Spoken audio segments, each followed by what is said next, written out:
Hello student, स्वागत है आप सभी का आज के इस सेशन में। एक बहुत इंपॉर्टेंट सेशन आपका है आरआरबी जेई में। इस टॉपिक से क्वेश्चन आपको डेफिनेटली देखने को मिलेगा, तो ध्यान से आपको सुनना है क्योंकि इसमें आंकड़े बहुत सारे हैं, है ना। एक साथ बहुत सारे आंकड़े आपको देखने को मिलेंगे, तो थोड़ा सा कन्फ्यूज़न क्रिएट हो सकता है, लेकिन आपको धैर्य रखना है, याद करने की कोशिश करनी है। कुछ चीज़ें ऐसी हैं जो आपको पता है, कुछ चीज़ें ऐसी हैं जो कि आपको नहीं पता होंगी, है ना। जैसे कि अगर हम बजट के बारे में स्टैटिक पॉइंट को लेकर के अगर चलते हैं तो आपको क्या क्या याद रखना होता है। तो देखिए, संविधान में आर्टिकल 266 के अकॉर्डिंग भारत की संचित निधि से जो बजट का बचे पैसा आता है ना, आपका हर साल सरकार क्या करती है, बजट पेश करती है। उन्हें अपने खर्चे के लिए पैसे चाहिए होते हैं, तो पैसा जो है आपका मिलता है किसके कौन सी निधि से मिलता है, वो है आपकी संचित निधि। संचित निधि का आर्टिकल है आपका 266। तो यहाँ से पैसा निकालने के लिए सरकार क्या करती है, धन निकालने के लिए मंजूरी की आवश्यकता होती है, ठीक है। और इसे ही क्या कहा जाता है, बजट जो है आपका कहा जाता है। और संविधान की अगर हम बात करें तो बजट कौन से शब्द, बजट का जो उल्लेख है ये किसी आर्टिकल में है क्या, नहीं है बच्चे, ठीक है। बजट को हमारे संविधान में क्या कहा गया है, वार्षिक वित्तीय बजट, वार्षिक वित्तीय विवरण कहा गया है, ठीक है, ना कि बजट। तो बजट जो है आम बोलचाल की भाषा में हम लोग इस्तेमाल करते हैं, वैसे इसका संवैधानिक नाम जो है आपका वार्षिक वित्तीय विवरण है। उसके बाद आपको मैं अगर बताऊं 2024 की कहानी, तो 2024 में हमने 2 बार बजट पढ़ा है।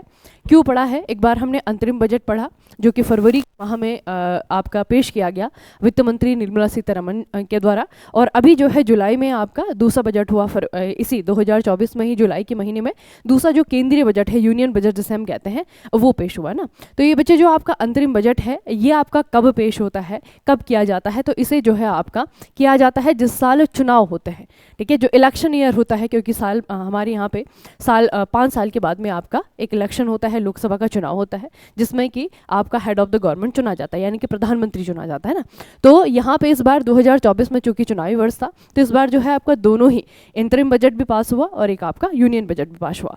ये आपको मिल जाएगा, इसकी वीडियो मैंने पहले बना दी थी जब ये आपका पेश हुआ था। अभी जो है आपका जो जुलाई वाला है केंद्र बजट, इसमें क्या क्या चीज़ें हैं जो कि एग्जाम में आपकी आ रही हैं और एग्जाम में आपकी आ सकती हैं, ठीक है। जो मैं आपको बताऊंगी वो सब बचे आपका यूनियन बजट के बारे में है, वो अंतरिम बजट के बारे में नहीं है। याद रखना, इस साल 2024 में अंतरिम बजट जो है आपका फरवरी 2024 में पेश हुआ था, और अभी जो आपका यूनियन बजट है वो आपका जुलाई 2024 में पेश हुआ है। हम कौन सा वाला पढ़ेंगे, हम पढ़ेंगे केंद्रीय बजट 2024, ठीक है, याद रखना। उसके बाद में है आपका कि कौन सा वाला डिपार्टमेंट है, कौन सा वाला मिनिस्ट्री है जो कि बजट बनाने के लिए रिस्पॉन्सिबल है। याद रखना, वित्त मंत्रालय के आर्थिक मामलों के विभाग का बजट प्रभाग बजट तैयार करने के लिए जिम्मेदार है, ठीक है। मतलब कि इनके द्वारा ही बजट आपका तैयार किया जाता है। कौन सा वाला विभाग है ये है आर्थिक मामलों का विभाग। कौन सी वाली मिनिस्ट्री के अंतर्गत आता है, ये है आपका मिनिस्ट्री ऑफ फाइनेंस, ठीक है। अगला है आपका, ये स्टडी का पॉइंट है कि कितने फाइनेंस मिनिस्टर्स हैं जिन्होंने 1 से ज़्यादा, 2 से ज़्यादा, 3 से ज़्यादा बार बजट पेश किया है, ठीक है। इनका आपको क्वेश्चन पूछा जा सकता है। तो सबसे पहले याद रखना एक प्रश्न आएगा आपका कि कौन से ऐसे वित्त मंत्री थे जिन्होंने सबसे ज़्यादा बार बजट पेश किया है, तो वो थे आपके मोरारजी देसाई, ठीक है। मोरारजी देसाई के बारे में याद रखना, इन्होंने बच्चे आपका 10 बार बजट पेश किया हुआ है।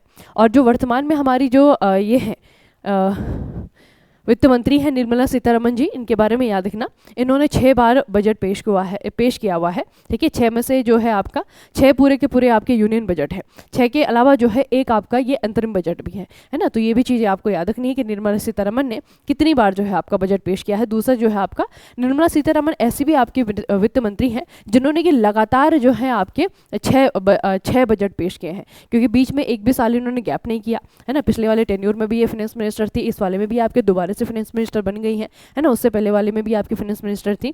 तो इन्होंने जो है लगातार जो है इतने ये बजट पेश किए हैं, और ये करने वाली जो है लगातार इतने बजट पेश करने वाली जो है आपकी ये पहली वित्त मंत्री हैं, ठीक है। तो ये बच्चे आपको याद रखना है। बाकी आप मोरारजी देसाई के अलावा देखेंगे तो 9 बजट जो है आपका पी चिदम्बरम ने भी पेश किए हैं, प्रणब मुखर्जी के द्वारा 7 किए गए हैं, आपके मनमोहन सिंह जी के द्वारा 6 किए गए हैं, यशवंत सिंह जो है आपके 6 किए गए हैं, है ना। तो इस तरीके से जो है आपको थोड़ा याद रखना है सबसे ज़्यादा किसने किए हैं, कितने किए हैं, और अभी जो हमारे वित्त मंत्री हैं उन्होंने कितने कर लिए हैं, है ना। ये चीज़ें आपको स्टैटिक में काम आएंगी।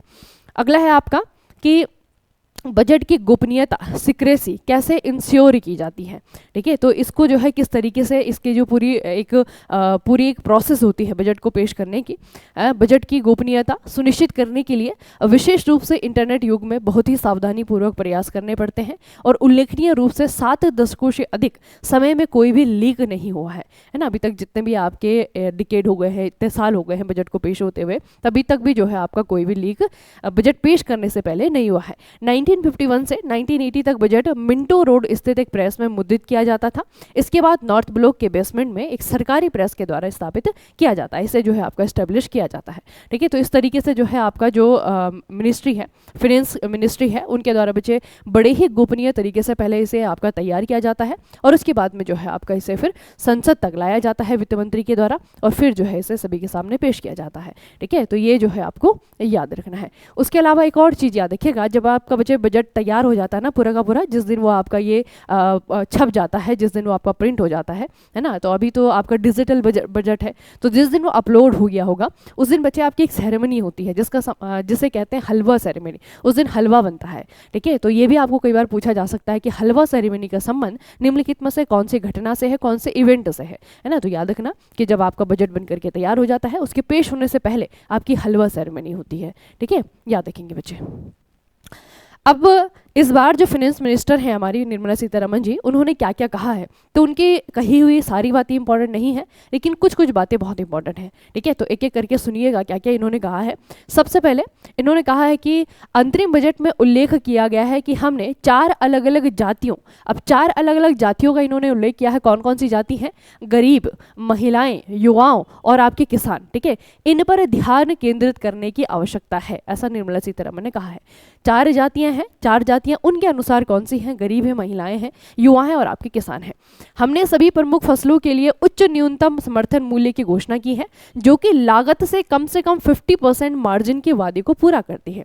ठीक है, तो जो एमएसपी दिया जाता है इसमें आपको पूछा जाएगा कि लागत जो होती है, जैसे बच्चे किसान का एक फसल को खड़ा करने में मान लीजिए कि उसे जो है 500 रुपये उसने इन्वेस्ट किया है पहले, है ना, तो कम से कम बच्चे उसकी जो लागत है ना, लागत से 50% ज़्यादा जो है उसको एमएसपी दिया ही दिया जाएगा। ये जो है निर्मला सीतारमण ने कहा है अपने बजट में। अगला है प्रधानमंत्री गरीब कल्याण अन्न योजना, इसको 5 साल के लिए बढ़ाया गया है, जिससे कि 80 करोड़ से अधिक लोग को लाभ पहुंचा है। ठीक है, तो ये जो प्रधानमंत्री गरीब कल्याण अन्न योजना है, इसके बारे में और आपको क्या याद रखना है, इसके बारे में बच्चे याद रखिएगा। प्रधानमंत्री गरीब कल्याण अन्न योजना ये वो स्कीम है जो कि चलाई गई थी कोविड के टाइम पे, जब कोविड-19 में सारे के सारे जो आपके अनऑर्गेनाइज सेक्टर थे वहाँ के लोगों का जब रोजगार छिन गया था, उनकी सैलरी आनी बंद हो गई थी, तो उनके लिए बच्चे भोजन का एक तरीके से केंद्र सरकार के द्वारा उनको जो भोजन मुहैया करवाने के लिए स्कीम चलवाई गई थी ना, वो है आपकी प्रधानमंत्री गरीब अन्न योजना, है ना। तो 2020 में जो है आपकी लॉन्च हुई थी, क्योंकि कोविड के दौरान जो है इसे आपका लॉन्च किया गया था। अब इसे जो है आपका बढ़ा दिया गया है 5 साल के लिए, तो 1 जनवरी 2024 से लेकर के जो है अगले आने वाले 5 साल तक जो है आपका इसे बढ़ाया गया है इस वाले बजट में, याद रखना। और हर महीने इसमें जो लाभ दिया जाता है, हर महीने क्या लाभ मिलता है लाभार्थियों को, जो है आपका अंत्योदय अन्न योजना परिवारों के लिए लगभग 35 किलो खाद्यान्न प्राथमिकता वाले 35 किलो जो है आपका अन्न दिया जाता है, और जो आपके खाद्यान्न प्राथमिकता वाले परिवार हैं उनके लाभार्थियों के लिए प्रति व्यक्ति 5 किलो खाद्यान्न प्रति परिवार दिया जाता है। ठीक है, तो ये थोड़ा बच्चे आपको याद रखना है कि क्या क्या जो है इन्हें आपका दिया जाता है। ठीक है, तो 2 आपके कार्ड होते हैं ना, एक तो आपका अंत्योदय के अंतर्गत आते हैं तो उनको जो है आपका 35 kg मिलेगा, दूसरा जो है आपका PHH यानी कि प्रायोरिटी हाउस होल्ड आते हैं, इनको जो है आपका 5 kg मिलेगा। ठीक है, और उसके अलावा जो है आपका इनको 1 किलो जो है आपका चना भी दिया जाएगा। ठीक है, तो ये जो है इनको बेनिफिट दिए जाते हैं खाद्यान्न यानी कि जो आपके फूड प्रोडक्ट होते हैं, जिसमें आपका चावल आता है, जिसमें आपका गेहूं आता है ना, ये तो आपके खाद्यान्न में आ जाते हैं। उसके अलावा जो है आपका दाल यानी कि चना की दाल भी जो है आपका दिया जाएगा। ठीक है, हर परिवार को 1 किलो। अगला निर्मला सीतारमण जी ने कहा है रोजगार और कौशल विकास को बढ़ावा देने के लिए 2 लाख करोड़ रुपए की 5 योजनाओं के पीएम पैकेज की घोषणा की जाएगी। किसके लिए बच्चे? रोजगार और कौशल विकास के लिए। कितने रुपए की? 2 लाख करोड़ रुपए की। उसके बाद में कितनी स्कीमें हैं? 5 स्कीमों को जो है आपका लॉन्च किया जाएगा। केंद्रीय बजट 2024 लाइव अपडेट इसके बारे में जो है आपका वित्त मंत्री ने रोजगार और कौशल विकास को बढ़ावा देने के उद्देश्य से 2 लाख करोड़ रुपए के आवंटन के साथ साथ 5 योजनाओं के पैकेज की भी घोषणा की है। ठीक है, ये आपका रिपीट हो गया, इसे याद रखना। ठीक है, तो ये जो है आपका दिया जाएगा लगभग 2 लाख करोड़ रुपए जो है युवाओं के लिए स्किल्स इन्हेंसमेंट प्रोग्राम चलाने के लिए जो है आपका 2 लाख करोड़ है। उसके बाद में है इस वर्ष शिक्षा, रोजगार और कौशल विकास के लिए लगभग 1.48 लाख करोड़ रुपए जो है आपका ये एलोकेट किए गए हैं, ये आपका दिया गया है ना। ये जो आपका अमाउंट है ना बच्चे, ये पूछा जाता है एग्जाम में, कितने रुपए मिले हैं एजुकेशन को, या फिर कितने रुपए दिए गए हैं आपके एम्प्लॉयमेंट के लिए, कितने रुपए दिए गए हैं आपके स्किलिंग के लिए, है ना। तो याद रखना 1.48 लाख करोड़ रुपए जो है आपके दिए गए हैं स्किलिंग के लिए, एम्प्लॉयमेंट के लिए और आपका एजुकेशन सेक्टर के लिए। ठीक है, दूसरा क्या है आपको याद रखना है कि 5 योजनाएं जो है आपकी लॉन्च की जाएंगी, प्रधानमंत्री पैकेज की घोषणा की जाएगी, जिसमें कि आपका सिर्फ और सिर्फ रोजगार और कौशल विकास की बात की जाएगी। ठीक है, तो ये जो है इन्होंने कहा है, इसका मतलब है कि इस बार का जो आपका बजट है उसका ज़्यादा फोकस किस चीज़ पे है, अनएम्प्लॉयमेंट पे है, यानी कि जो बेरोजगारी है उसे दूर करना है। ठीक है, किस तरीके से दूर किया जाएगा, कौन कौन सी स्कीमें आपकी लाई जाएंगी, उसको लेकर के, है ना। दूसरा जो है आपका यहाँ पे देखेंगे थीम, ये आपको पूछा जा सकता है। ये है बच्चे आपका थीम ऑफ यूनियन बजट 2024, ये है आपके एम्प्लॉयमेंट, है ना। बजट फॉर विकसित भारत, ये एम्प्लॉयमेंट जो है, अब एम्प्लॉयमेंट में इन्होंने जो है आपका ये एक्रोनिम लिया है ना, इसका जो है संक्षिप्त नाम कुछ और है। जैसे कि ई से आपका एम्प्लॉयमेंट एंड एजुकेशन है, एम से आपका MSMEs है, पी से आपका प्रोडक्टिविटी है, एल से आपका लैंड है, ओ से आपका अपॉर्चुनिटीज़ है, वाई से आपका है यूथ, एम से आपके मिडिल क्लास, ई से आपका एनर्जी सिक्योरिटी, एन से आपका न्यू जनरेशन रिफॉर्म्स और टी से आपके टेक्नोलॉजी, है ना। तो टोटल मिलाकर के एम्प्लॉयमेंट पे जो है इनके द्वारा फोकस किया जाएगा 2024-25 के बजट में, जो भी खर्चा किया जाएगा इन सेक्टर्स में किया जाएगा। ठीक है, और इन सारे सेक्टर्स में जो है आपका फोकस करके खर्चा करके जो है आपका एम्प्लॉयमेंट यानी कि रोजगार जनरेट किया जाएगा। तो इस बार की थीम रही आपकी एम्प्लॉयमेंट। ठीक है, अगला है आपका, देखिए यहाँ से क्वेश्चन आपको पता है किस तरीके से आते हैं।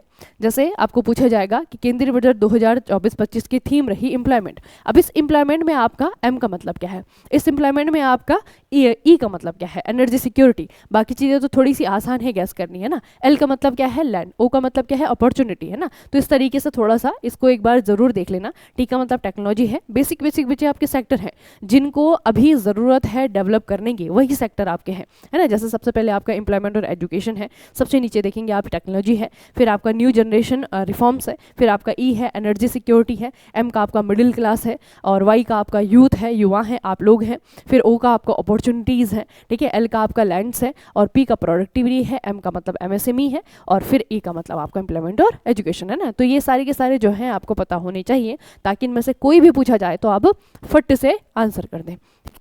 अब है आपका 9 बजट प्रायोरिटीज़। इस बार का जो बजट है इसमें प्रायोरिटी पे कौन कौन से सेक्टर रखे गए हैं, इन सेक्टर में क्या क्या किया है, क्या क्या घोषणा हुई है, हम एक एक करके पढ़ेंगे। लेकिन कौन कौन से ये आपके 9 बजट प्रायोरिटीज़ हैं इस बार के बजट में। सबसे पहले देखिए productivity and resilience in agriculture, फिर आपका एम्प्लॉयमेंट एंड स्किल, का inclusive human resources development and social justice, सामाजिक न्याय। अब आपका manufacturing and services, urban development है, एनर्जी सिक्योरिटी है, नेक्स्ट जनरेशन रिफॉर्म्स है, इनोवेशन रिसर्च एंड डेवलपमेंट है, और इंफ्रास्ट्रक्चर है, आधारभूत संरचना है ना। तो इस तरीके के जो है आपके 9 बजट प्रायोरिटीज सेक्टर्स हैं जिनको कि आपका प्रायोरिटाइज करके यहाँ पे आपका डेवलपमेंट किया जाएगा। ठीक है, तो ये जो है आपके 9 बजट प्रायोरिटीज हैं। अब एक एक करके देखते हैं बच्चे कि इन सेक्टर्स में जो है क्या क्या घोषणाएं की गई हैं। अब मैंने जैसे आपको स्टार्टिंग में कहा था कि बहुत सारे आपको आंकड़े मिलने वाले हैं, है ना, और आप लोगों ने अभी देखा है कि किस तरीके से आपको बजट 2024 से अच्छे अच्छे क्वेश्चन पूछे गए हैं ALP में, है ना। तो इनको थोड़ा सा याद रखने की कोशिश करिएगा। जो स्पेसिफिक हैं, ज़्यादा इंपॉर्टेंट है, वो मैं आपको गोला करके बता रही हूँ, उस नंबर को याद रखिएगा किस सेक्टर से रिलेटेड है। ठीक है, वो आपको याद रखना है। देखिए सबसे पहले है आपका कृषि में उत्पादकता और लचीलेपन, productivity and resilience in agriculture. अब देखते हैं क्या क्या घोषणा की गई है। सबसे पहले है आपका कृषि और संबंधित क्षेत्रों के लिए लगभग 1.52 लाख करोड़ रुपए आवंटित किए गए हैं। जिस सेक्टर के लिए जितने रुपए दिए गए हैं उसे याद रखना बच्चे। ठीक है, कृषि के लिए कितने, 1.52 लाख करोड़। किसानों के द्वारा खेती के लिए 32 खेत और बागवानी फसलों की 109 नई उच्च उपज वाली और जलवायु लचीली किस्में जारी की जाएंगी। कितनी, किसानों के लिए जो है आपका 32 खेत और बागवानी फसलों की जो है आपका 109 नई उच्च उपज वाली जो है आपकी किस्में यानी कि वेराइटीज लॉन्च की जाएंगी, है ना। ये भी आपका इंपॉर्टेंट हो गया। देश भर में 1 करोड़ किसानों को प्राकृतिक खेती की ओर प्रोत्साहित किया जाएगा, जिसे प्रमाणन और ब्रांडिंग के माध्यम से समर्थन किया जाएगा। इसमें कुछ याद रखने वाली बात नहीं है, आपको पता है कि धीरे धीरे जो एग्रीकल्चर है उससे जो है आपका मॉडर्नाइजेशन की तरफ ले जाया जा रहा है ना, तो उसमें आपका ऑर्गेनिक फार्मिंग भी आती है बच्चे, ठीक है। तो जैविक कृषि करना लोगों को सिखाया जा रहा है, ये हो गया आपका। फिर है कार्यान्वयन में सहायता के लिए 10,000 आवश्यकता आधारित जैव इनपुट संसाधन केंद्र स्थापित किए जाएंगे। ये देखिए बच्चे, 10,000 आवश्यकता आधारित जैव इनपुट संसाधन सेंटर, ठीक है, ऐसे जो है आपके रिसोर्सेज सेंटर जो है आपके स्थापित किए जाएंगे। कितने किए जाएंगे ये नहीं बताया है, इसलिए हम नंबर याद नहीं करेंगे, ठीक है, मतलब बताया नहीं कि कितने करेंगे। तो फिलहाल ये याद रखना है कि इस प्रकार से जो है आपका जो नीड बेस्ड सॉल्यूशन के लिए जो रिसोर्सेज सेंटर्स हैं वो जो है आपके खोले जाएंगे, ठीक है। तो कितने खोले जाएंगे वो जो है इन्होंने नहीं बताया, खोले जाएंगे, जब खोले जाएंगे तब हम पढ़ लेंगे, ठीक है। तो ये आपको याद रखना है दो चीजें, एक तो कितना एलोकेट किया गया है, कितने रुपए दिए हैं, दूसरा जो है आपका कितनी कितनी नई जो प्रजातियां हैं, वेराइटीज हैं, उनको लाने के लिए कहा गया है, ठीक है। तो 32 जो है आपकी फील्ड की वेराइटीज हैं और आपकी 109 जो है आपकी हाई यील्डिंग हॉर्टिकल्चर की है, ठीक है, याद रखना।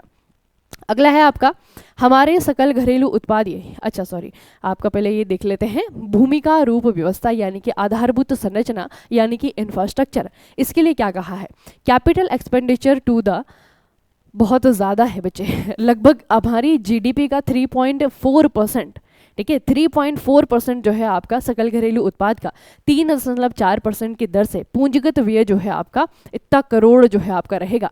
काफ़ी आसान भी है आपको डिजिट याद करने के लिए, ठीक है। तो इंफ्रास्ट्रक्चर के लिए जो है आपका बहुत ज़्यादा अमाउंट दिया गया है ना। इंफ्रास्ट्रक्चर का मतलब होता है आपका हॉस्पिटल्स हो गए, रोड्स हो गए, है ना, जितनी भी आपकी पब्लिक प्रॉपर्टीज़ होती हैं वो सारे का सारा आपका आधारभूत संरचना में आ जाता है, ठीक है, स्कूल्स हो गए। अब है आपका राज्य सरकारों के द्वारा बुनियादी ढांचे में निवेश का समर्थन करने के लिए दीर्घकालिक मुफ्त ऋण के लिए 1.5 लाख करोड़ का प्रावधान किया गया है। यह है आपका लोन बचे, ठीक है, इतने करोड़ रुपए का जो है आपका लॉन्ग टर्म जो इंटरेस्ट फ्री रेट होता, इंटरेस्ट फ्री जो आपका लोन दिया जाता है ना, वो कितने रुपए का दिया जाएगा, लगभग 1.5 लाख करोड़ का, ठीक है, ये हो गया। 25,000 ग्रामीण बस्तियों को सभी मौसमों में कनेक्टिविटी प्रदान करने के लिए प्रधानमंत्री GSY जो ग्रामीण सड़क योजना है उसका जो है आपका जो फेज़ है, कौन सा फेज़ है, चौथा फेज़, इसे जो है आपका लॉन्च किया जाएगा। कोसी मैची अंतर राज्य लिंक जैसी परियोजनाओं के लिए लगभग 11,500 करोड़ का समर्थन प्रदान करने के लिए त्वरित सिंचाई लाभ कार्यक्रम है। कोसी कहाँ पे बचे, बिहार में, कोसी मेंच अंतर राज्य लिंक ये परियोजना, ये किस चीज़ के लिए, ये है आपका सिंचाई व्यवस्था को अच्छा दुरुस्त करने के लिए। अब है आपका बाढ़ प्रबंधन के लिए असम और हिमाचल प्रदेश को सहायता और बादल फटने, अचानक बाढ़ और भूस्खलन के कारण होने वाले नुकसान के लिए उत्तराखंड और सिक्किम को सहायता, ठीक है। तो बेसिकली जो है आपका आप इंफ्रास्ट्रक्चर में अगर देखेंगे तो सबसे पहले तो प्रधानमंत्री जो ग्राम सड़क योजना है उसका जो है आपका फेज 4 जो है आपका लॉन्च किया गया है, इसे जो है आपका फिर चलाया जाएगा इस साल भी, ठीक है। और दूसरा क्या है आपका, ये कुछ हिमालयन स्टेट्स है, कुछ जो है पहाड़ी राज्य हैं जहाँ पर किस तरीके की आपदाएं देखने को मिलती हैं, है ना। आप लोग भी वीडियोस तो देखते ही होंगे, आप लोगों ने देखा होगा किस तरीके से यहाँ पे बादल फटते हैं, यहाँ पे जो है आपका हिमस्खलन होता है, भूस्खलन होता है ना। तो उनसे बचने के लिए, या फिर बचा तो नहीं जा सकता है ना, उनकी जब हानि हो तो उस हानि की भरपाई करने के लिए केंद्र सरकार ने जो है कुछ % अमाउंट जो है आपका इन राज्यों को देने की घोषणा की है। कौन कौन से स्टेट है, हिमाचल प्रदेश है, असम है, आपका उत्तराखंड है और आपका सिक्किम है ना, ये 4 राज्य हैं जिनको कि अपने बजट में जो है आपका मेंशन किया गया है यूनियन गवर्नमेंट के द्वारा, ठीक है। तो इन 4 राज्यों को बच्चे याद रखना, आपका असम है, हिमाचल प्रदेश है, उत्तराखंड है, सिक्किम है ना, इन सबको जो है आपका असिस्टेंट यानी कि रुपए दिया जाएगा, किस चीज़ के लिए, इन प्राकृतिक आपदाओं से उभरने के लिए, ठीक है। तो याद रखना थोड़ा सा। उसके बाद है आपका विनिर्माण क्षेत्र, मैन्युफैक्चरिंग और सर्विसेज MSME, जो आपके मीडियम स्मॉल इंटरप्राइजेज होते हैं उनको कैसे डेवलप किया जाएगा, सरकार की क्या योजना है इसके बारे में, ठीक है, एक एक करके पढ़ते हैं। MSME को उनके संकट काल के दौरान बैंक ऋण जारी रखने की सुविधा के लिए नई व्यवस्था की घोषणा की गई है। मुद्रा ऋण की सीमा 10 लाख से बढ़ाकर के 20 लाख कर दी गई है। वेरी वेरी इंपॉर्टेंट, ठीक है, याद रखना बच्चे।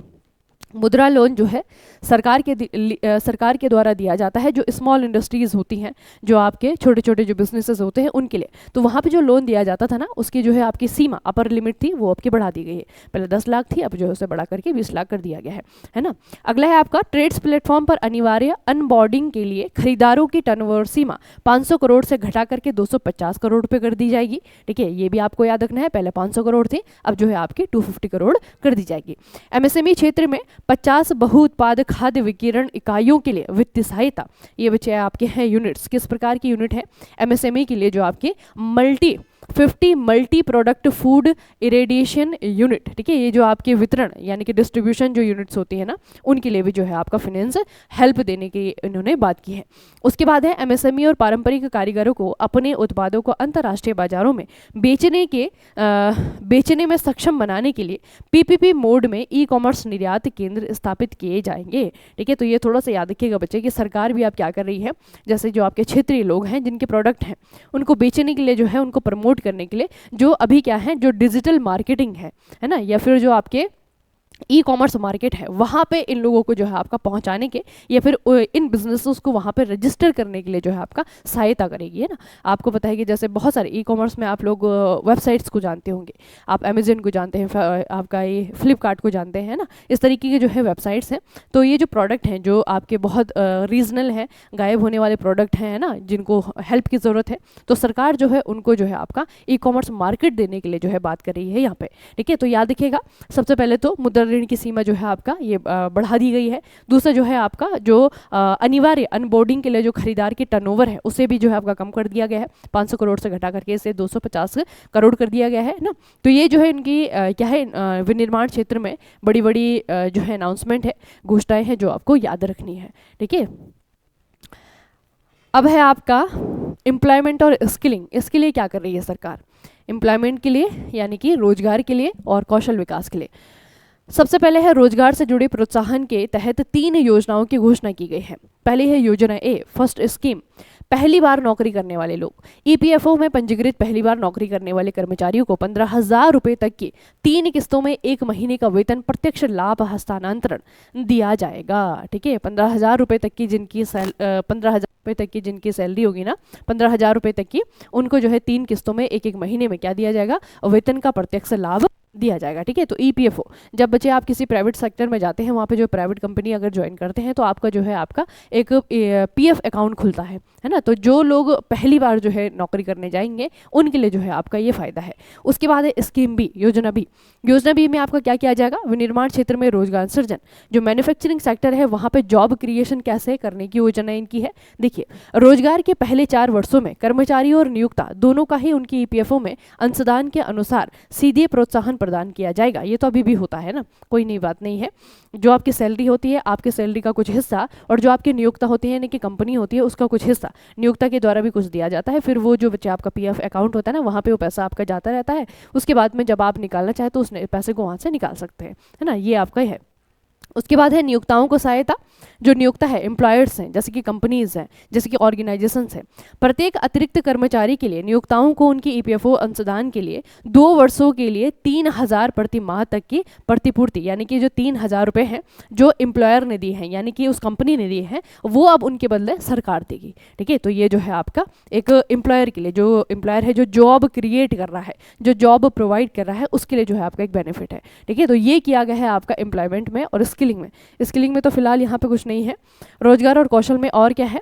महिलाओं और छात्रों पर विशेष ध्यान। उद्योग के सहयोग से कामकाजी महिलाओं के लिए छात्रावास और क्रैच की स्थापना की गई है। मॉडल कौशल ऋण योजना को संशोधित किया जाएगा ताकि सरकार के द्वारा प्रवर्तित निधि से गारंटी के साथ में 7.5 लाख तक के ऋण की सुविधा दी जा सके। इससे हर साल लगभग 25,000 छात्रों को मदद मिलने की उम्मीद है। यह है आपकी पढ़ाई के लिए। ठीक है, जो आपकी मॉडल स्किल लोन स्कीम है, इसके तहत जो है आपका लगभग इतने रुपये तक का जो है आपका ऋण दिया जाएगा, ताकि जो स्टूडेंट हैं वो जो है अपना कुछ काम कर सके या फिर जो है हायर एजुकेशन ले सके।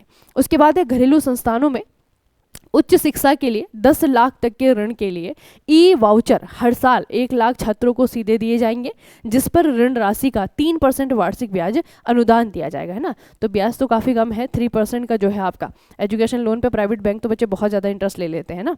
तो ये जो है आपका ऋण राशि का 3% का जो है आपका इंटरेस्ट के साथ में। लेकिन कितने बच्चों को सिलेक्ट किया जाएगा? आपका 10 लाख तक का ऋण दिया जाएगा 1 लाख बच्चों को, है ना। तो 1 लाख बच्चे जो है आपके सिलेक्ट किया जाएंगे जिनको इंडिया में ही पढ़ना है। इंडिया में जो एक घरेलू संस्थान है वहाँ पे इनको अगर हायर एजुकेशन लेना है तो उनको जो है आपका क्या दिया जाएगा? ऋण दिया जाएगा। और वहाँ पे जो है आपका ये क्या होगा, फ़ायदा ये है कि 3% का आपका रेट है, इंटरेस्ट रेट है। अगर कोई बच्चे ऐसे आपका एजुकेशन लोन लेता है तो अगर किसी कॉमर्शियल प्राइवेट बैंक से लेगा तो वहाँ से जो है बहुत ज़्यादा इंटरेस्ट रेट आपका लगता है। तो सरकार ये फ़ायदा कर रही है। और कैसे सेलेक्ट करेगी 1 लाख बच्चों को, ऑब्वियस सी बात है, जो मेधावी छात्र हैं, जिनके मार्क्स अच्छे हैं, है ना, सभी को पता होता है कि टॉप के ये बच्चे हैं इस साल के, इन्होंने जो है 12th का रिजल्ट अच्छा किया है ना, तो उन बच्चों को जो है अप्रोच किया जाएगा, उन बच्चों को जो है आपका ये एक तरीके से प्रपोजल दिया जाएगा कि आप जो है ये लोन के साथ में अच्छी एजुकेशन ले सकते हैं, हायर एजुकेशन ले सकते हैं। ठीक है, तो ये जो है आपका एक है, 1 लाख तक के छात्रों को जो है आपका उच्च शिक्षा के लिए, हायर एजुकेशन के लिए 10 लाख तक का लोन दिया जाएगा। अगला है आपका नेक्स्ट जनरेशन रिफॉर्म्स। इसमें क्या आ रहा है, इसमें आपका अर्थव्यवस्था के डिजिटलीकरण को गति देने के लिए प्रौद्योगिकी है, व्यापार करने में आसानी को बेहतर बनाने के लिए जन विश्वास विधेयक 2.0 है, व्यापार सुधार कार्य योजनाओं और डिजिटलीकरण को लागू करने के लिए राज्यों को प्रोत्साहित किया जाएगा, डेटा शासन और प्रबंधन में सुधार के लिए क्षेत्रीय डेटाबेस क्रिएट किया जाएगा, वित्तीय विवेक बनाए रखते हुए प्रासंगिक मुद्दों को संबोधित करने वाले समाधान विकसित करने के लिए नई पेंशन योजना की समीक्षा करने के लिए समिति बनाई जाएगी, जो कि इन्होंने लागू भी कर दी है अभी, है ना। तो ये बच्चे आपका है किस चीज़ के लिए, अगली पीढ़ी के सुधार, नेक्स्ट जनरेशन रिफॉर्म्स है। बेसिकली इस पे जो है आपका क्या है, पूरी तरीके से जो है टेक्नोलॉजी पे फोकस है ना, कि हर चीज़ को जो है आपका डिजिटलाइज कर दिया जाए। ठीक है, तो ये सारी की सारी चीज़ें हैं, इसमें कुछ भी ऐसी चीज़ नहीं है। एक ये याद रखिएगा कि जन विश्वास बिल है 2.0, इसे जो है आपका इम्प्रूव किया जाएगा, है ना। इम्प्रूव करने के लिए ऑब्वियसली बात है कि आपका बिल बनेगा, बिल जो है आपका पास किया, फिर जो है पेश किया जाएगा, फिर जो है पास किया जाएगा, है ना। तो इस तरीके से होगा। तो जन विश्वास बिल है, उसके अलावा जो है टेक्नोलॉजी को यहाँ पे इंट्रोड्यूस किया जाएगा हर चीज़ में। अब वो आपकी राज्य की सरकार है, केंद्र की सरकार है, आपको पता है कि सरकारी जो डिपार्टमेंट होते हैं, सरकारी जो कार्यालय होते हैं, वो अभी भी जो है कई हद तक जो है आपका वहाँ पे डिजिटलीकरण नहीं हुआ है, वहाँ पे मॉडर्नाइजेशन अभी तक नहीं पहुँचा है ना। तो उसको जो है आपका कंप्लीट करने के उद्देश्य से जो है आपका इन्होंने ये रिफॉर्म किए हैं, है ना। ये इन्होंने कहा है बच्चे, अब कुछ ना कुछ रुपये तो दिए होंगे इस चीज़ के लिए भी। अगला है आपका अनुसंधान और विकास, रिसर्च एंड डेवलपमेंट के लिए क्या किया है। इसको याद रखना बच्चे, ये आपको बहुत पूछा जाएगा। अनुसंधान और प्रोटोटाइप विकास के लिए अनुसंधान राष्ट्रीय अनुसंधान कोष की स्थापना की जाएगी, हो चुकी है ना, 2023 में घोषणा हुई थी।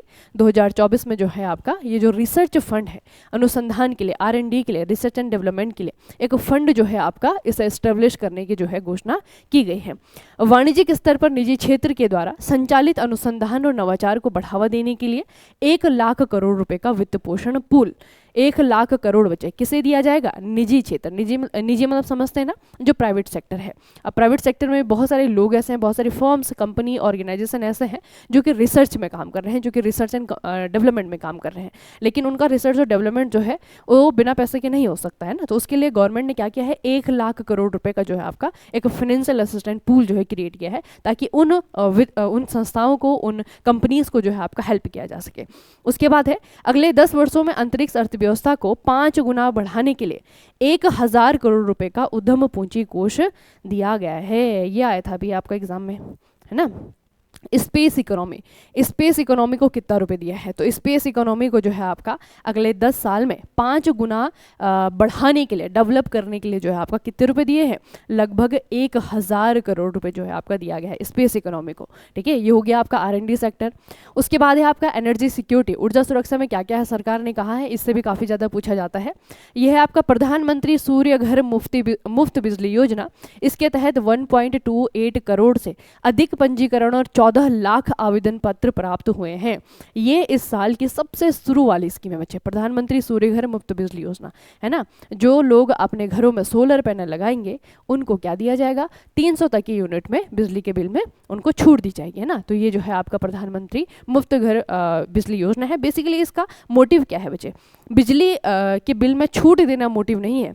मोटिव ये है कि लोग जो हैं, जो सरकार बिजली बना रही है उस पर कम आश्रित रहें, अपनी बिजली खुद से ही जनरेट करें ना। तो आपके घर के ऊपर अगर सोलर पैनल लगेगा तो उससे फ़ायदा किसका होगा, आपके जो बिजली के बिल में है, ऑब्वियस बात है कम बिजली का बिल खर्चा होगा। आप जो है पूरी तरीके से डिपेंडेंट हो जाएंगे अपने घर में लगे हुए सोलर प्लांट पे, है ना। तो बेसिकली एनर्जी को जो है आपका ये कन्वर्ट करना है, जो आपकी डिपेंडेंसी है। अब एनर्जी कहाँ से, आपके घर में जो बिजली का बिल बिजली आ रही है वो कहाँ से आ रही है, या तो आपकी कोल एनर्जी से है, या तो आपकी न्यूक्लियर एनर्जी से आ रही है, या तो फिर पहाड़ों में जो आपके डैम बने हुए हैं वहाँ से एनर्जी आ रही है ना। तो वहाँ पे आपकी डिपेंडेंसी कम हो सके, इसीलिए जो आपकी डिपेंडेंसी है उसको शिफ्ट करने के लिए सरकार क्या कर रही है, रिन्यूएबल एनर्जी को जो है आपका एक कह सकते हैं कि ऑप्शन के रूप में जो है आपका तैयार करने की कोशिश कर रही है। ठीक है, तो याद रखना, पहले तो ये है आपका इतने रुपए दिए हैं इन्होंने, अच्छा सॉरी ये रुपए नहीं है बच्चे, ये है आपका कि इतने ज़्यादा रजिस्ट्रेशन इसमें हुए हैं, प्रधानमंत्री सूर्य घर मुफ्त बिजली योजना। अगला है आपका बिजली भंडारण और समग्र योजना मिश्रण में नवीकरणीय ऊर्जा के एकीकरण के लिए पंप स्टोरेज नीति लाई जाएगी। पंप स्टोरेज नीति, ठीक है, पूछा जाएगा कौन सा सेक्टर में आ रहा है, तो पंप स्टोरेज पॉलिसी आपका कौन सा सेक्टर में है, ये है आपका integration of renewable energy in the overall energy mix. ठीक है, इलेक्ट्रिसिटी स्टोरेज के लिए और integration of renewable energy. Integration का मतलब क्या है, ये रिन्यूएबल एनर्जी बच्चे बहुत सारी जगहों से आ सकती है ना, ये सोलर से आ सकती है, या आपकी विंड से आ सकती है, आपका बायो एनर्जी से आ सकती है। तो बेसिकली इनका इंटीग्रेशन करना है ना, एक साथ जो है इनको आपका सक्सेसफुली चलाना है ना, वो हो गया आपका इंटीग्रेशन। अगला है आपका छोटे और मॉड्यूलर परमाणु रिएक्टरों का अनुसंधान और विकास तथा परमाणु ऊर्जा के लिए नई तकनीकें, जो हमारे न्यूक्लियर पावर प्लांट लगे हुए हैं, जो चल रहे हैं, इस पे जो है आपका टेक्नोलॉजी को इन्हेंस किया जाएगा, टेक्नोलॉजी को अपडेट किया जाएगा। ठीक है, ये हो गया। एनटीपीसी और बीएचईएल के बीच में संयुक्त उद्यम AUSC प्रौद्योगिकी का उपयोग करके लगभग 8000 मेगावाट का पूर्ण पैमाने का वाणिज्यिक थर्मल प्लांट स्थापित करेगा। इस चीज़ को बच्चे ज़रूर याद रखेगा। ठीक है, एक जॉइंट वेंचर है, जॉइंट वेंचर दोनों कंपनियों ने मिलकर के स्टार्ट किया है, एनटीपीसी ने और साथ में आपका भेल है, BHEL है, इनके द्वारा सेटअप किया गया है लगभग 8000 मेगावाट का कॉमर्शियल थर्मल प्लांट यूजिंग आपका ऑस टेक्नोलॉजी। इसे याद रखना। ठीक है, ये पूछा जाएगा टेक्नोलॉजी का इस्तेमाल कहाँ पे हो रहा है। ठीक है, ये हो रहा है आपका एक थर्मल प्लांट बनाने में, और जिसको बनाया जा रहा है एनटीपीसी और BHEL दोनों के द्वारा। ठीक है, ये हो गया। प्रदर्शन उपलब्धि और व्यापार मोड से भारतीय कार्बन बाजार मोड में संक्रमण के लिए कठिन से कठिन उद्योगों के लिए रोड मैप तैयार किया जाएगा। ठीक है, ये आपको याद रखने की जरूरत नहीं है। पारंपरिक सूक्ष्म और लघु उद्योगों का ऊर्जा लेखा परीक्षण, चलिए ये आपका डेटा वो है, ऑडिट की बात हो रही है, एनर्जी ऑडिट होगा। ठीक है, तो एनर्जी ऑडिट तभी होगा जब एनर्जी सेक्टर में थोड़ा सा डेवलपमेंट होंगे, है ना। चलिए, तो इसमें बच्चे आपको याद करने वाली क्या क्या चीज़ें थी, एक तो आपका ये प्रधानमंत्री सूर्य घर योजना है, ये जो डेटा बता रहा है कि इतने इतने लोगों ने रजिस्ट्रेशन किया है, ये बताने का मोटिव ये है कि इतने लोगों को जो है हमने कन्विंस कर दिया है कि आपको अपना जो एनर्जी का सोर्स है उसे रिप्लेस करने की आवश्यकता है ना। तो ये आपका डेटा आपको याद रखने की जरूरत नहीं है। हाँ, स्कीम याद रखिएगा जरूर, ये आपका फरवरी माह 2024 में लॉन्च हुई है, प्रधानमंत्री नरेंद्र मोदी ने इसे लॉन्च किया है। बेनिफिट क्या है, बेनिफिट दो है, एक तो आपकी जो डिपेंडेंसी है, जो आपकी पारंपरिक ऊर्जा है ना, वहाँ पे जो आपकी डिपेंडेंसी है वो आपकी शिफ्ट हो जाएगी रिन्यूएबल एनर्जी की तरफ, है ना, ये हो गया। दूसरा जो है आपका बिजली के बिल में छूट तो मिल ही रही है ना, तो दो फायदे हैं, तो ये आपको याद रखना है। बाकी ये जॉइंट वेंचर याद रखिएगा, ऑस टेक्नोलॉजी से जो है आपका ये थर्मल पावर प्लांट बनाया जाएगा, और 800 मेगावाट की इसकी जो है आपकी क्या है, इसकी क्या कहते हैं इसे, इसकी क्षमता है ये। ठीक है, तो इतना बचे आपका ये है एनर्जी सिक्योरिटी में। अगला है अर्बन डेवलपमेंट और cities and growth hubs. Urban development में क्या करने की सोच रही है सरकार, आर्थिक और पारगमन योजना के माध्यम से पैरी अर्बन क्षेत्रों का व्यवस्थित विकास किया जाएगा। मौजूदा शहरों के रचनात्मक ब्राउनफील्ड पुनर्विकास के लिए रूपरेखा तैयार की जाएगी। 100 बड़े शहरों के लिए जलापूर्ति, सीवेज उपचार और ठोस अपशिष्ट प्रबंधन परियोजनाएं और सेवाएं जो है आपकी दी जाएंगी। 30 लाख से ज़्यादा आबादी वाले 14 बड़े शहरों में पारगमन उन्मुख विकास परियोजनाएं होंगी। प्रधानमंत्री आवास योजना शहरी 2.0, इसके तहत 1 करोड़ शहरी गरीब और मध्यम वर्ग के परिवारों को कवर किया जाएगा। चुनिंदा शहरों में 100 साप्ताहिक हॉट या स्ट्रीट फूड हब बनाए जाएंगे। पीपीपी मोड में औद्योगिक श्रमिकों के लिए किराए के आवास की सुविधा दी जाएगी। ठीक है, तो बच्चे है तो इसमें काफ़ी सारी चीज़ें आपको क्या क्या याद रखनी है।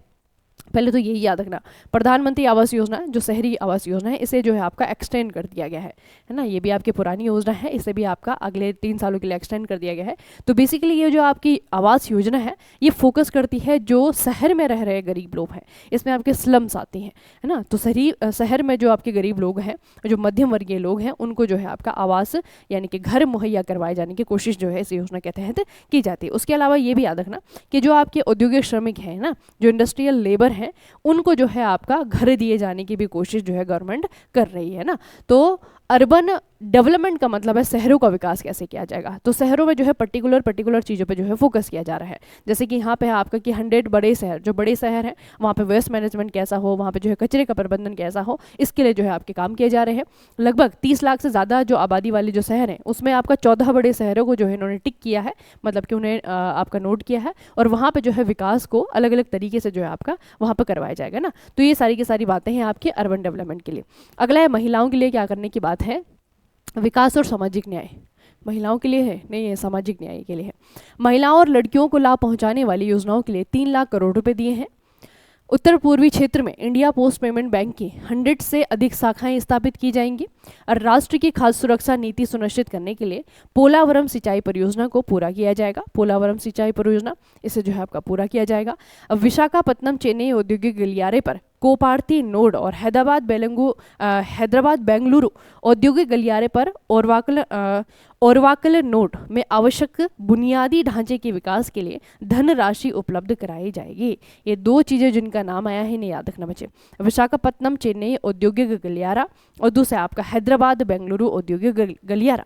ठीक है, इनको जो है आपका डेवलप किए जाने के लिए फंड देने की बात हुई है। दूसरा है आपका completion of Polavaram irrigation project to ensure food security of the nation.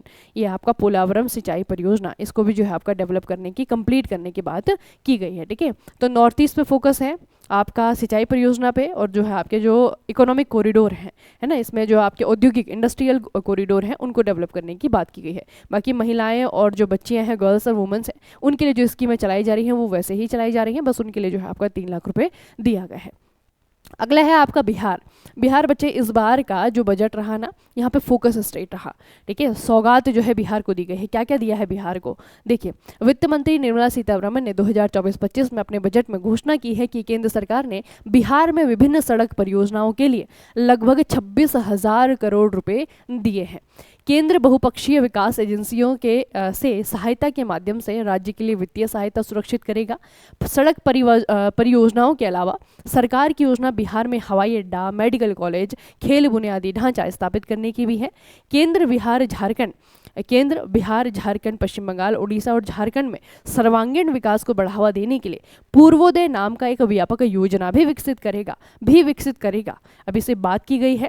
ठीक है, ये यहाँ से प्रश्न आपका बन सकता है कि जो पूर्वोदय योजना है, ये योजना सरकार के जो है आपका कौन से राज्यों को विकसित करने के लिए आने की संभावना है, अभी हुई नहीं है, सिर्फ नाम जो है इसका उल्लेख किया गया है, अभी लॉन्च नहीं हुई है ऑफिशियली, है ना। तो पूर्वोदय इसमें नाम ही है, आपको नाम से ही क्लियर हो रहा है पूर्वोदय का मतलब क्या है, पूर्व का उदय है ना। तो पूर्व में कौन कौन से हैं, पश्चिम बंगाल है, उड़ीसा है, झारखंड है, बिहार है, इन सारे स्टेट को जो है आपका इनका डेवलपमेंट करना है, इनका उदय करना है, उसके लिए आपका पूर्वोदय योजना है। ठीक है, तो ये जो है आपका किया गया है सामाजिक न्याय स्थापित करने के लिए। अगला है आपका टूरिज्म, पर्यटन। काशी विश्वनाथ मंदिर कॉरिडोर की तर्ज पर विष्णुपद मंदिर कॉरिडोर और महाबोधि मंदिर कॉरिडोर का विकास किया जाएगा।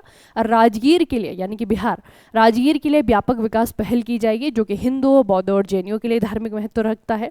नालंदा विश्वविद्यालय को उनके गौरवशाली स्वरूप में पुनर्जीवित करने के अलावा नालंदा को एक पर्यटन केंद्र के रूप में भी विकसित किया जाएगा। आपको याद होना चाहिए कि 2024 में ही नालंदा विश्वविद्यालय का जो कैंपस है उसे आपका इनोग्रेट किया गया था नरेंद्र मोदी के द्वारा, है ना, प्रधानमंत्री नरेंद्र मोदी के द्वारा। अगला है ओडिशा के प्राकृतिक सौंदर्य, मंदिरों, स्मारकों, शिल्पकला, वन्यजीव अभ्यारण्यों, प्राकृतिक परिदृश्यों और प्राचीन समुद्र तटों के विकास में सहायता करके इसे एक बेहतरीन पर्यटन स्थल बनाया जाएगा। किसे, ओडिशा को, है ना। तो हमने 2 स्टेट के बारे में ज़्यादा पढ़ा, एक तो आपका बिहार है, बजट एलोकेशन सबसे ज़्यादा बिहार के लिए इस बार याद रखना 26,000 करोड़ रुपए। ठीक है, और दूसरा आपका ओडिशा है, ओडिशा को जो है आपका एक टूरिस्ट हब के रूप में जो है आपका डेवलप किया जा रहा है ना। तो आप लोग सोचिए बच्चे कि बिहार और उड़ीसा क्यों है ना। तो थोड़ा सा अगर आप पॉलिटिकली थोड़ा सा अवेयर रहते हैं ना तो आपको पता होगा। अब जो है आपका राजकोषीय घाटा है, ये चीज़ें आपको याद रखनी पड़ती हैं। राजकोषीय घाटा कितना रहा है, कितने रहने का अनुमान है, इस तरीके प्रश्न बनते हैं। तो इस बार जो बजट में हमारा बताया है, चालू वित्त वर्ष के लिए राजकोषीय घाटा सकल घरेलू उत्पाद का 4.9 रहने का अनुमान है। अगले वर्ष के अंत तक 4.5% तक पहुंचने का लक्ष्य रखा गया है। उसके बाद में है आपका पैसा कहाँ से आया है। इस बार के बजट में हमें बताया गया कि सबसे ज़्यादा पैसा सरकार ने जो कमाया है वो कहाँ से कमाया है। आप लोग देखेंगे, अगर ये प्रश्न भी आता है बच्चे, ठीक है, यहाँ पे आप लोग को दिख रहा है ना 28%, 28% पैसा जो है आपका कहाँ से आया है, बोरिंग एंड अदर लाइबिलिटीज़। ठीक है, बोरिंग यानी कि उधारी, है ना, उधारी मतलब जो हमने लोन लिया होगा। उसके बाद में ये तो ज़्यादा नहीं पूछ, ये इससे ज़्यादा जो है आपका आएगा कि जीएसटी और इनकम टैक्स, इन दोनों का कंपैरिजन होता है। तो इस बार जो है आपका इनकम टैक्स ने ज़्यादा पैसा दिया है, 19%, है ना, जो आपकी पैसा आया है वो इनकम टैक्स से आया है। उसके बाद में 18% पे आपका जो है जीएसटी, और जीएसटी के अलावा जो अदर टैक्सेस हैं वो यहाँ पे है। कॉर्पोरेशन टैक्स जो है आपका 17% पे है, नॉन टैक्स रिसिप्ट जो है आपके 7% पे है, यूनियन एक्साइज ड्यूटी जो है 5% पे है, कस्टम जो है आपका सबसे कम है 4% पे। ठीक है, तो यहाँ से जो है आपका सरकार ने पैसा कमाया है। फिर है कि रुपीज़ गोज टू, मतलब कि सरकार का पैसा खर्च कहाँ पे हुआ है। तो सरकार का पैसा सबसे ज़्यादा अगर आपका खर्च हुआ है, आप लोग अगर देखेंगे तो सबसे ज़्यादा आपका कौन सा है बच्चे, 21% जो है आपका state share of the taxes and the duties. जो सरकार ने टैक्स लिया था, जो सरकार ने टैक्सेस लिए थे, राजस्व कमाया था, उसमें से कुछ परसेंट जो है आपका राज्यों को भी देना होता है ना। तो राज्यों को देने में ही जो है आपका 21% इनका खत्म हो गया। उसके बाद में ये तो, इसके अलावा जो पूछा जाता है आपको वो पूछा जाएगा आपका, एक तो 19% वाला और एक आपका 16% वाला इंटरेस्ट पेमेंट। सरकार ने 19% जो पैसा था इसकी कमाई थी वो खर्च कर दी अपने इंटरेस्ट को पे करने के लिए, है ना, क्योंकि जब लोन लेते हैं तो लोन में बच्चे इंटरेस्ट भी देना होता है ना। तो जो लोन लिया था उसको जो है इंटरेस्ट पे के लिए जो है आपका 19% पैसा खर्च किया। उसके बाद में 16% जो पैसा सरकार का खर्च हुआ वो सरकार की जो केंद्रीय योजनाएं होती हैं उसके लिए, और उसके अलावा जो सरकार जो सब्सिडी देती है ना, ये सारी जो चीज़ें देती है उसमें आपका 16% का खर्चा हुआ। तो सरकार का खर्चा किधर किधर होता है, सबसे ज़्यादा कौन सा सेक्टर में होता है, कितना परसेंट, है ना। जैसे इसका आपको पूछा जाएगा कि जो राज्यों का शेयर होता है टैक्सेस में या फिर ड्यूटीज़ में, उसमें कितना परसेंट सरकार का खर्चा होता है, तो उसमें आपका 21% है, जो कि सबसे ज़्यादा है। ठीक है, याद रखना बच्चे, इसमें आपका सबसे ज़्यादा है। अब है आपका, एक तरफ आपकी इम्प्रूवमेंट है करंट अकाउंट डेफिसिट में, India grew at 8.2% in financial year 2024। दोनों चीज़ों को याद रखना बच्चे, क्या चीज़ दिखा रहा है। पहले अगर हम नक्शे को पढ़ते हैं तो फाइनेंशियल ईयर है, अगर आप देखेंगे ना, ये है आपकी करंट अकाउंट डेफिसिट। डेफिसिट का मतलब होता है आपका घाटा, कि घाटे में कितना ज़्यादा हमने जो है अपना सुधार किया है, क्या इंप्रूवमेंट देखने को मिली है। तो 2023 में जो घाटा था वो फिर भी कम देखने को मिला है, 2024 में थोड़ा सा ऊपर गया है ना। ये आपका पॉइंट ये जो है आपका 1.0% जो है आपका ये डेफिसिट रहा है ना। इस बार जो है फिर घाटा आपका बढ़ गया, 23 में थोड़ा सुधार हुआ था, 24 में आपका फिर ऊपर चला गया। फिर अगर हम जीडीपी देखेंगे तो इंडिया जो है आपका 8.2% की ग्रोथ रेट्स जो है आपका बढ़ा है फाइनेंशियल ईयर 2024 में, है ना। 2024 में जो है आपका इसकी जो ग्रोथ रेट रही है वो आपकी इतनी रही है। ठीक है, तो ये थोड़ा सा आपको याद रखना है। उसके बाद में आपका अंतरिम बजट। चलिए, तो अंतरिम बजट का मैंने आपको पहले भी बताया था कि किस किस तरीके से रहा था, है ना। जो अंतरिम बजट था फरवरी वाला, उसके आंकड़े हैं, ये आपको दोबारा से पढ़ने की ज़रूरत नहीं है। अब बच्चे ये जो है ना, ये सरकार का एक बहुत बड़ी एजेंसी है न्यूज़ को दिखाने के लिए, बताने के लिए, ये है आपका पीआईबी।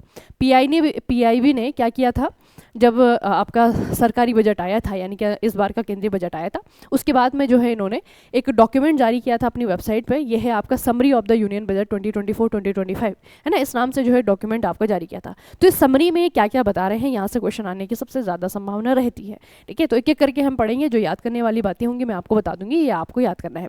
सबसे पहले है आपका इंडिया का इन्फ्लेशन कंटिन्यू है। ठीक है, इन्फ्लेशन का मतलब है महंगाई है। ठीक है, महंगाई जो है कंटिन्यू है।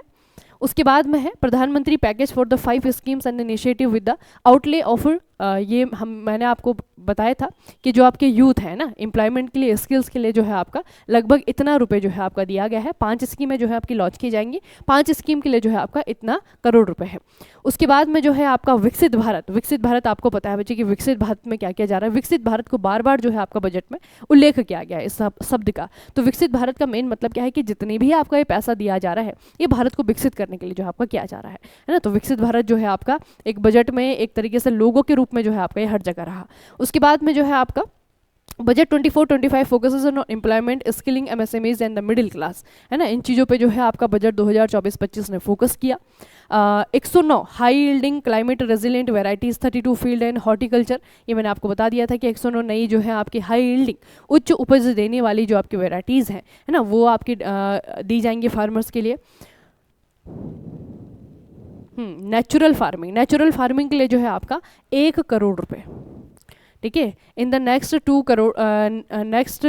2 ईयर्स 1 करोड़ फार्मर, अच्छा 1 करोड़ फार्मर को जो है आपका इनको एक तरीके से ट्रेन किया जाएगा, ठीक है, ये हो गया। उसके बाद में provision of rupees 1.52 lakh crore, ये किस चीज़ के लिए दिया है, एग्रीकल्चर के लिए और एलाइड सेक्टर्स के लिए। उसके बाद है आपका इंडस्ट्रियल ट्रेनिंग इंस्टीट्यूट को बनाने के लिए जो है आपका अपग्रेड किया जाएगा, लगभग 1000 इंडस्ट्रियल ट्रेनिंग इंस्टीट्यूट को अपग्रेड किया जाएगा। Government will formulate a plan Purvodaya for the all round development of the eastern region covering Bihar, Jharkhand, West Bengal, Odisha and Andhra Pradesh, ठीक है। ये जो आपके पूर्वों के स्टेट हैं, बिहार है, झारखंड है, वेस्ट बंगाल है, ओडिशा है, और ये बच्चे इसमें आपका आंध्रा भी है, ठीक है, याद रखना इसमें आपका आंध्रा भी है। तो इनके लिए जो है आपका एक नया प्लान बनाने की जो है तैयारी में है सरकार, जिसका नाम हो गया पूर्वोदय। उसके बाद है आपका for promoting women lead development the budget carries N allocation of more than 3 lakh crore for the schemes benefiting women and the girls, ठीक है, ये हमने पहले ही पढ़ लिया था, महिलाओं के लिए इतना है।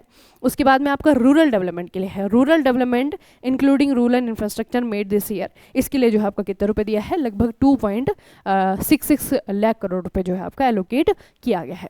उसके बाद में किस किस सेक्टर की बात हो रही है, मुद्रा लोन आपका लिमिट बढ़ा दी है, ये मैंने आपको बता दिया है। Government to launch comprehensive scheme for providing internship opportunity in 500 top companies to 1 crore youth in 5 years. अगले आने वाले जो 5 साल हैं इसमें जो 1 लाख युवा हैं, इनको जो टॉप 500 कंपनी है हमारे यहाँ पे, उनको जॉब देने के लिए जो है सरकार क्या कर रही है, कॉम्प्रिहेंसिव स्कीम चलाने की काम कर रही है, ठीक है। अंडर पीएम आवास योजना, ये तो आपको बता दिया था, इतने रुपए करोड़ का जो है इन्वेस्टमेंट किया जा रहा है इसमें। फेज़ 4 प्रधानमंत्री ग्राम सड़क योजना, इसका भी आपका रूरल डेवलपमेंट के लिए आपका फेज़ 4 चलाया जा रहा है। एम्फेसिस एक्सपायरिंग स्पेस इकोनॉमी जो है आपका 5 गुना बढ़ाने को लेकर के अगले 10 साल में, इसके लिए 1000 करोड़ रुपए एलोकेट किया गया है। Major relief to 4 crore salaried individual and pensioners in income tax में जो है आपका थोड़ी सी छूट दी गई है। Standard education increased from the 50,000 to 75,000 for those in new tax regime, ठीक है। तो ये जो आपकी मुझे टैक्स रिजीम है, मतलब इनकम टैक्स, अगर इसमें कुछ छूट दी गई है तो छूट क्या दी गई है कि 50,000 की जो आपकी लिमिट थी इसे इंक्रीज कर दिया गया है, 50,000 से जो है आपका 75,000 कर दिया गया है, ठीक है। उसके अलावा है आपका deduction on family pension increase from the अच्छा ये 15,000 से जो है आपका इसे 25,000 कर दिया गया है, किसमें, फैमिली पेंशन में, ठीक है। तो दो चीज़ें थोड़ी सी याद रखिएगा, ये आपने पहले नहीं पढ़ी थी। तो नई टैक्स रिजीम में जो है आपका स्टैंडर्ड डिडक्शन इंक्रीज, ये जो डिडक्शन था ये 50,000 को वो करके जो है इन्होंने क्या कर दिया है, 75,000 कर दिया है, ठीक है। और उसके बाद में जो है आपका डिडक्शन ऑन फैमिली पेंशन के लिए डिडक्शन जो है आपका वो 15,000 से जो है आपका 25,000 कर दिया है ना। उसके बाद में आपका 58% corporate taxes received collected under the new regime, चलिए तो नहीं है। थर्ड ऑफ इंडिविजुअल, ये भी आपका याद काम का नहीं है। Angel tax abolished for all class of investors to boost startup and investment, ये आपकी एक, ये बच्चे याद रखना, एंजल टैक्स, इसे जो है आपका एलिमिनेट यानी कि उसको पूरी तरीके से हटा दिया गया है, ठीक है। जो इन्वेस्टर्स हैं उन पे जो है एंजल टैक्स लगता था ना, ये जो है आपका हटा दिया गया है ताकि वो इन्वेस्ट अच्छे से कर सके। उसके बाद है आपका corporate tax on foreign companies reduced from 40 to 35% to invite investment, ठीक है। कॉर्पोरेट टैक्स को भी जो है आपका कम किया गया है, 40% से जो है कम करके आपका 35% किया गया है। 5% TDS on many payments merge to 2% TDS कटता था ना आपके जब बिजनेसेस जो होते हैं ना बच्चे, वहाँ पे TDS करता है ना, बहुत बार दुकानदार भी आपको बोलता होगा कि गूगल पे मत दो, मेरा TDS करता है ना। TDS जो आपका कटने का रेट था पहले वो 5% था, उसे कम करके जो है आपका 2% कर दिया गया है। उसके बाद में आपका capital gain exemption limit increase to 1.25 lakh per year to benefit lower and the middle income classes, ये आपका बच्चे इतना क्या कर दिया गया है, बढ़ा करके कर दिया गया है, इंक्रीज किया गया है 1.25 लाख पर ईयर का, ठीक है। Custom duty on X ray panels, mobile phones and PCBA reduce to 15%, ठीक है। ये तो इसका टैक्स कम किया है, एक्सरे का, मोबाइल फ़ोन का और PCBA इनकी जो है आपके उन्होंने रिड्यूस किए हैं कस्टम ड्यूटी, कितना, 15% का। उसके बाद में आपका precious metals including gold and silver to become cheaper, custom duty reduce to 6%। यहाँ पे जो है आपका जो सोना है चांदी है वहाँ पे भी जो कस्टम ड्यूटी है उसे रिड्यूस करके कितना कर दिया है, 6% कर दिया है ना। तो जहाँ पे बचे जो चीज़ें टैक्स कम हुई हैं, जहाँ पे टैक्स आपके ज़्यादा हुई हैं, ये चीज़ें थोड़ी सी आपको याद रखनी है ना। खास करके लास्ट में मैंने इसीलिए जो है PIB का डॉक्यूमेंट यहाँ पे ज्यों का त्यों आपके लिए रखा है, क्योंकि ये जो समरी है ना, यहाँ पे जो चीज़ें बताई गई हैं, अब इसको अगर आप फैलाने जाएंगे, डिटेल में पढ़ने जाएंगे, तो ऑब्वियसली बात है कि बहुत सारी चीज़ें आपकी होंगी, है ना, बहुत सारी चीज़ें, यही आपके लिए बहुत सारी हैं अभी याद करने के लिए, तो है ना। तो ये काफ़ी सारा जो है डेटा जो मैंने आपको दे दिया है, इसको अच्छे से जो है इन चीज़ों को पहले भी हमने डिस्क्राइब किया है, बस समरी जो है आपकी PIB के डॉक्यूमेंट में है, तो इस समरी से जो चीज़ें हैं आपकी, वो नंबर वाली जो चीज़ें हैं ना, उनको बच्चे याद कर लेना, ठीक है, आपके बहुत काम आएंगी। एक नंबर जो है आपका यहाँ सफिक्स है कि किसी न किसी शिप में आपको देखने को मिलेगा ही मिलेगा, ठीक है। तो चलिए आज की एक बहुत इंपॉर्टेंट वीडियो यहीं पे समाप्त होती है, मिलते हैं फिर अपने डेली क्लासेस में, तब तक के लिए पढ़ते रहिए, बढ़ते रहिए, अपना खूब सारा ख्याल रखिएगा। आप सभी का बहुत बहुत धन्यवाद।